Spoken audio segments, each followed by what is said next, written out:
Meanwhile, they also keep star running back Saquon Barkley. Tom, he gets the franchise tag due as well, keeping one of the best runners in the NFL off the market.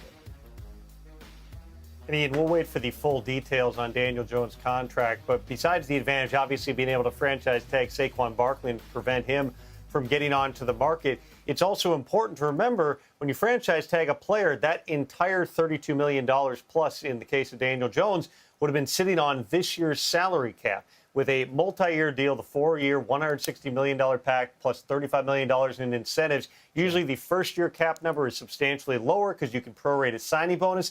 That now gives the Giants more flexibility as they try to put pieces around Daniel Jones, which was always part of the pitch for why they were hoping Jones ultimately was going to come to an agreement with them, which just happened in the past few minutes, Patrick.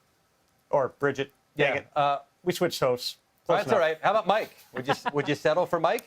Because I'm going to take it from here, and I'm going to mention, here's everybody. Hi, say hi, everybody. Take a smile for a picture. I didn't know. No one told me. All right, so here's the deal with Saquon Barkley. Okay, it's the franchise tag, but this goes back to, I believe it was 2008. I was covering the Giants at the time for the New York Star-Ledger. There's my little. I stole this from Giant Stadium right before they knocked it down. I was the last beat writer for the Star-Ledger, so I took it with me. You know, I think the statute of limitations is up. Anyway, for Saquon Barkley, it reminds me of Brandon Jacobs, same position, really tough to value a running back sometimes when it comes to doing these deals. And the Giants put the franchise tag on Brandon Jacobs, which Jacobs had said he didn't want. Don't tag me. I want a long-term deal. Well, they put the tag on Jacobs, and they made it clear as soon as they announced it that they expected long-term discussions to continue. That is going to be the case with Saquon Barkley. Now, they've got up to the middle of July to do a long-term deal with Saquon Barkley. Otherwise, he's got to play on the one-year tag at $10 million. I know that they would much prefer this to be done much, much sooner. They've already had discussions. Joe Shane met with Saquon Barkley yesterday to tell him that he wants to keep both him and Daniel Jones in the fold.